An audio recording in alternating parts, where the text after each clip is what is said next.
All right, so the first exercise we're gonna go over is kind of some progressions and regressions for just the standard push-up. So the standard version is just gonna be a body weight push-up with the goal being to maintain a plank kind of from head to heels the entire time. So there should be no change kind of in my core positioning and my spine angle as I do a push-up.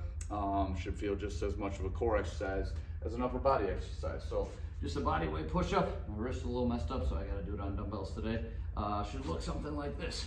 Maintaining a plank, going slowly, kind of up and down, making sure to execute the full range of motion both ways. So if I were to regress a push-up, my first option, my first regression would be just do an eccentric only push-up. So we're kind of manipulating the tempo on these. So this is often what I do with my athletes, just to have them really try to maintain their plank on the way down, and then they can get back to the top however they like. So that kind of looks something like this. It's super slow, eccentric, maintaining their plank. Once they get to the bottom, they can kind of drop to the knees, push back to the top, reset in their plank, and then do it again. So eccentric only would be my first regression. Next regression would be just an incline push-up. So we could either do this with the barbell, we could go hands on the bench, anywhere where they're just elevated off the ground so the push-up is a little easier. So goal remains the same, just to maintain the plank the entire time, but they're setting up on something that elevates their hands just to take some of the weight away from the push-up, makes it a little easier on the upper body.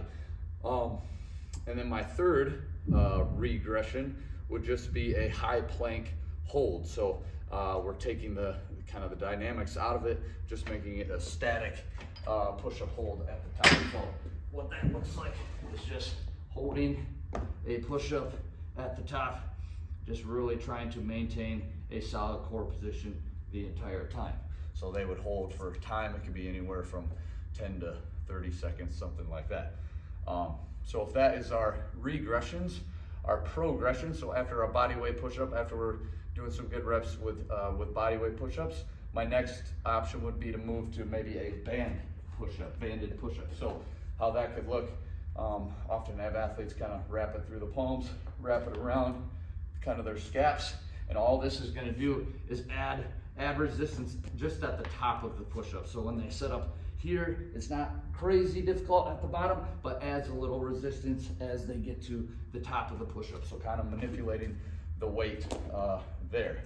Secondly, I have to move my camera for this one. I would move to probably a TRX push-up. So that's definitely creating more instability as we do our push-ups. Get this bench out of the way.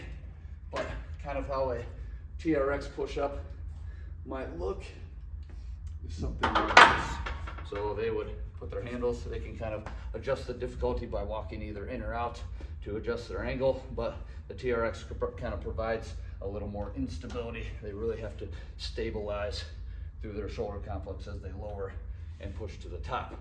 Lastly, my third option, this would probably require a partner, is to just do a weighted push-up. So a partner could add a weight plate on the back of whoever they're working with, and they can manipulate the weight however possible. If they have access to weight vests, that's a great way to load push-ups.